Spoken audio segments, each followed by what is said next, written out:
If you've been around the helluva boss or hazbin hotel community, you've likely heard of one of Vivziepop's many dramas. As far back as I can remember, these situations have been intrinsically attached to her brand, and in recent weeks, things have spiraled a little. It's at the point where, although there definitely are valid things to criticise Vivzie for, the level of hatred and bandwagoning has started to get out of hand. In this video, I'm going to split it up into 3 sections. First, I'll talk about the recent dramas that have occurred in the past month or so, and some of the issues with them. After, I'll talk about my thoughts, along with the genuine criticisms that you can level against Vivzie. And then finally, I'll provide some concluding thoughts. A couple of weeks ago, Twitter user Megachan posted a meme video with the caption, "The amazing digital circus if it was written by the people who made Helluva Boss." The video was a fun gag to poke fun at the amount of swearing in Helluva Boss, which has been a contentious point since the show first aired its pilot. Me and a couple friends saw it shortly after it was posted and found it pretty funny because it was just a light-hearted meme poking fun. Some Twitter users, especially fans of the show, thought it was offensive because of the caption. Many also pointed out that several of the crew members that worked on the digital circus were friends with Viv or worked on Hazbin and Helluva. As a result, Megachan took down the video saying, "I had to delete the video, I had no intention of hurting anyone." They also stated that they were blocked by Vivzie over the incident. A couple hours later, Megachan re-uploaded the video with the caption, "Fine, I'll repost it, back by popular demand," with the post blowing up again like in the original post. A few hours after the repost, Vivzie made a post talking about the whole ordeal, saying, "People be making the same LOL, Helluva Boss, just swearing, sex, laugh, jokes over and over, but like I've been influenced by Seth Rogen comedies and South Park, so yes, that shit makes me chuckle, I weep for you if you don't think a well-delivered fuck word is funny." She made a few other comments and replied to a user who said, "To be fair, you kinda overdo it, like it should be led up to organically." In response, Viv said, "That's full-on subjective, I feel the swearing is organic. A lot of the swearing in the show isn't meant for comedy, it's just how the characters talk. It's how I talk, and how most of the things I grew up with had characters talk. If you don't like it, cool, it's not my problem." This post was not taken well, and it got over 4 million views because of the quote retweets. There were several quote retweets with tens of thousands of likes, ranging from saying Vivzie can't take criticism, to making fun of the amount of profanity and sex jokes in Viv's shows. As for my thoughts on the situation, I think it's a bit tricky. I personally found the video funny, however there were some people who were upset, which is valid. Some people aren't aware, but the Helluva Boss humour joke has been a long-running gag against the shows or Vivzie for a while. I've covered it in my video on the hatedom, but anytime a new episode comes out, people repeat the same sort of talking points about how the show's humour sucks or how Vivzie can't write. What happened is Vivzie has seen this sort of argument countless times, so when she saw that Kane video, she blocked the user and did her subtweet. It wasn't solely because of the video, but probably a combination of things. On one hand, I can understand why she blocked the user. Seeing this sort of rhetoric on your feed constantly for long periods of time can be draining. On the other hand, blocking and then subtweeting isn't the right way to handle things. I'll discuss this point in detail when I get into the proper criticisms against Vivzie later, but it's not that Vivzie is unable to take criticism on board. It's just that the way she responds can be a bit inflammatory, which ends up making the situations worse. Overall, I think neither party is in the wrong. The original video's caption probably could have been better, and it was good it was reposted. Meanwhile, I think Vivzie shouldn't have tweeted at all. It just made the whole thing worse and led to her getting bashed for days on end. So following on from this situation, it caused the creation of a trend. Over on Know Your Meme, a page was created called "If It Was Written Like Helluva Boss." Basically, people started to use that same meme template to poke fun at the show. I'll show a couple examples. Here's one called "Genshin Impact if Vivziepop wrote it" with 4,000 likes. Adventure Time if it was written by Vivziepop with 47,000 likes. Family Guy if it was written by Vivziepop with 28k likes. And lastly, Chainsaw Man if it was written by Vivziepop with 31k likes. Personally for me, I don't really find these funny. The best way to explain it would be this meme from Diary of a Wimpy Kid. It was funny the first time with the digital circus video. However, since it got mainstream, the joke has been ran into the ground by people hopping on to farm Twitter likes. It's wore out its welcome in my opinion, and I've seen a bunch of people say the same thing, so I reckon others are fed up with it as well. Vivziepop was trending on Twitter as a result of the memes. Around this time, the newest Helluva Boss song called "Just Look My Way" released. In the description it says, "Warning for no swearing, gasp." I think the reference is firstly that this is one of the only Helluva Boss songs to feature no swearing, and also a reference to the recent controversy. Once Twitter saw this, they got upset, with one tweet saying, "Oh, she's losing it," with 44,000 likes. I think this was just misinterpreted. There's no way to know if the description is a reference to the recent controversy, but if it is, I thought it was funny. They're basically rolling with the punches and going along with the joke. You can disagree and say it's petty, which is completely valid, but I don't think Vivzie is necessarily losing it for including a joke in the description of the video. Moving into December 4th, the Vivziepop hate train was in full blast. A thread was posted called "A thread of all the gross and dumb shit Vivziepop has sold" on her Shark Robot page, on a scale from stupid to actually very gross. This thread is complete garbage and extremely petty, so I'll go through it tweet by tweet. So the image attached is Vizzie's Thirsty Boy mug. Literally no idea how this is bad, it's just a mug. The first reply says, the ugly ass plushies that look like they're made out of tissue paper. You can say whatever you want about the plushies, the older ones definitely look cursed, but I don't see how this is a proper criticism. Like, you hate the plushies, cool, congrats. The second reply says,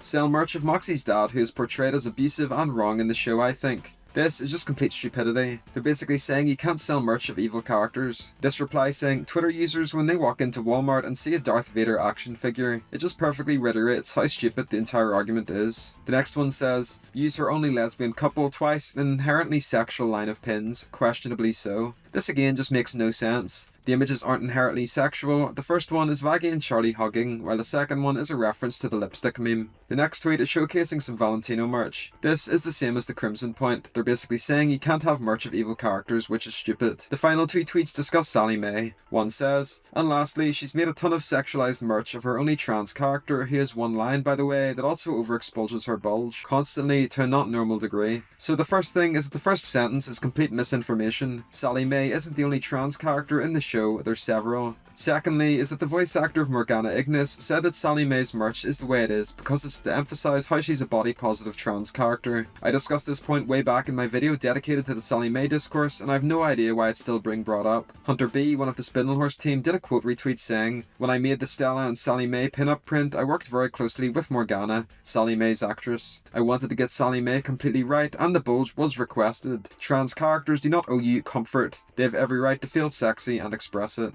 This just reiterates what I said. The merch was designed that way and there's nothing wrong with it. A lot of people are saying the OP is transphobic because of these statements, so it looks like it backfired on them. This thread is a complete nothing burger and it's clear it was created to jump on the current hate train against Viv and her shows. They wanted to go straight after Spindlehorse's pockets by bashing the merch and trying to see issues that aren't really there. Overall, just a mess of a thread and another one added to the pile of nonsense. So with the recent stuff covered, it's time to move on. In the next section, I'll talk about how Vivzie handles criticism as a whole and why these responses can end up hurting her image. So within the past year or so, Vivziepop has gained the reputation of being unable to take criticism. In my past videos and comment sections, you can see how myself and most fans would disagree with this statement. Vivzie has always gotten an extraordinary amount of hate, so her responding was just a product of that. However, within the past couple months, for me and many others, our opinion has changed on this. We still think overall Vivzie is a great person who makes great shows. However, she definitely has a hard time taking criticism on board and reacting appropriately. I'll explain why. On Vivzie's Twitter, she's mentioned criticism numerous times. In a thread posted back in June, she addresses this exact topic. I'll leave the thread on screen, so feel free to pause and read in your own time. She says that she's had the Viv can't take criticism reputation for years because of the bad webcomics wiki, which is true. It was one of the first forums to extensively document and discuss her and her art. She talks about the difference between good faith and bad faith criticism,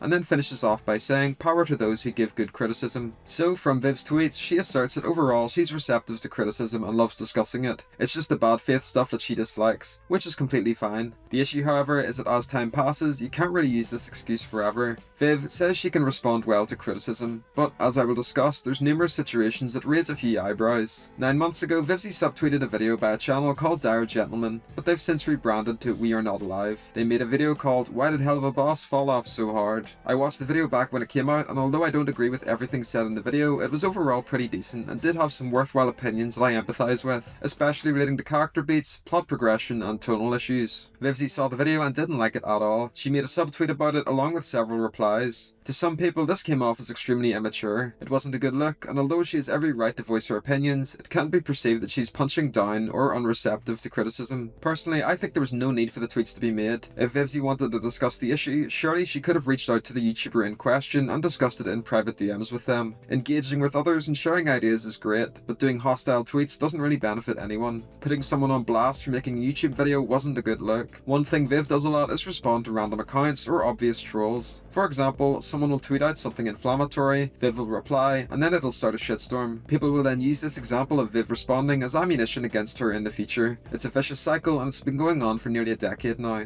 Another example is the fanfiction thread she made. Vivzie made a thread about some main criticisms, one being the fact that people call her plots fanfiction, basically saying they're bad or completely out of left field, akin to something a fan would write on a site like Wattpad. You won't be surprised to find out that the thread spiraled out of control, and Viv replied over 20 times to random users and argued about the subject. One person brought up how Vivzie reacted negatively to criticism in the past, mentioning the Dire Gentleman video from earlier. Viv's response was to say she doesn't know what video they're referring to, but it wasn't good faith criticism regardless. By this point, people started to notice this pattern and were getting fed up. Over on the helluva subreddit, the comments section featured comments with hundreds of upvotes saying the same sort of points I've mentioned so far. That Viv needs to stop responding to every single tweet that criticises the show, and that giving them attention of any kind reinforces their behaviour. I've witnessed firsthand the tide shift and people start to get fed up. A couple months ago, Twitter went up in smoke because of Elon Musk's purchase, and Vivzie made a Blue Sky account. For fans, this was a step in the right direction because she would perhaps be able to escape the toxicity of Twitter and talk about more upbeat topics. Unfortunately, however, Vivzie went back to posting the same sort of content, the most recent being a post about how bad video essays are. Vivzie reposted a reply from a Spindlehorse team member that said that some criticisms go against the core foundation of the show, so it's likely that Viv's tweet was referring to video essays made about her shows in particular. With Blue Sky as a platform more or less dead in the water, Vivzie went back to Twitter and again went back into the Twitter cycle. And lastly, we have the digital circus situation I discussed at the start of the video. It again just follows the same sort of format as the previous Twitter situations. Viv does a subtweet or a response for no reason. A shitstorm starts, leading to Vivzie being viewed as the bad guy and getting heavy criticism. This situation is then piled in with the rest and further reinforces the stereotype that she can't handle criticism. As you can see from the video so far, it's a bit of a complicated situation. A lot of the controversy revolving around Viv is complete nonsense and is fueled purely by spite. On the other hand, as I've showcased, Vivzie has a hard time ignoring these situations and responds, which unfortunately makes things worse. As time has went on, fans of her and the shows have started to become disenfranchised. People have noticed this pattern and started to get sick of the constant arguing, with some saying that Viv puts herself into these situations. People have been saying for over a year at this point that Viv should get off Twitter, stop responding so much, or get a social media manager. None of these things have been resolved, and it just feels like things get more hostile with every passing week. As for my thoughts, I'm sick and tired of it.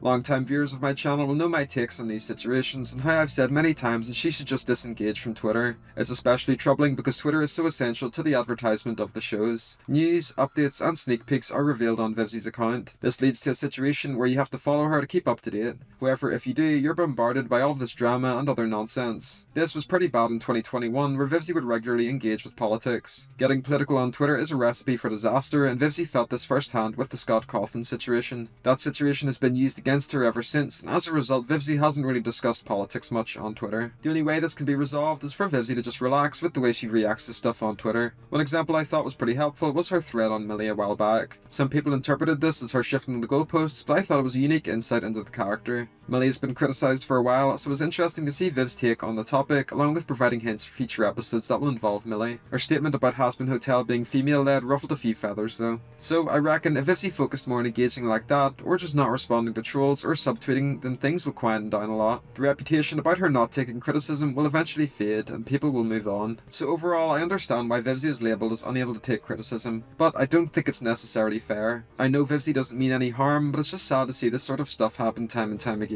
I haven't lost hope though, and I'm excited for the future. When Hazbin releases, it's likely to have a bunch of garbage discourse like when the pilot first came out. We've already seen some nonsense opinions on Twitter so far, so hopefully by that point Viv has reformed her tweeting and taken a step back. I tried to make this video as balanced as possible, a bit like my video on Vivzie's art style. It had a wonderful reception and I had a lot of comments thanking me for identifying the issues with her art, why people think this way, and then providing some ways to remedy the criticisms. Hopefully this video will be perceived the same way, or I'll just get eaten alive by a mob on Twitter. That could also happen. If you agree with my takes or have any of your own, I'd love for you to leave them in the comments section down below. Thanks for watching.